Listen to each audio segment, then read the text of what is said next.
DSO is connected to the GPIO pin 25 of ESP32, which is producing different waveforms using DAC, sine, triangle, and square. We can switch between these waveforms using the button connected to GPIO pin 25.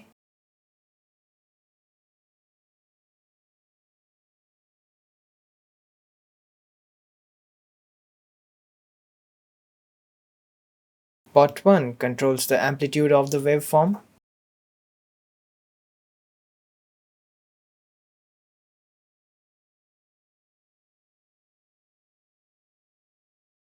and port 2, which controls the frequency of the waveform.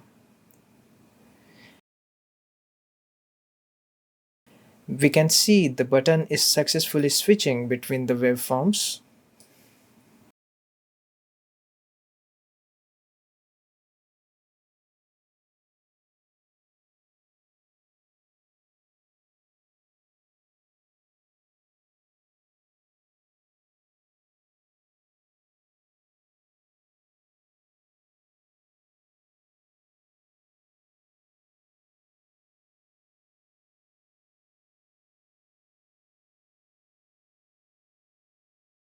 Also, the frequency and amplitude can be seen successfully changing by varying the potentiometer.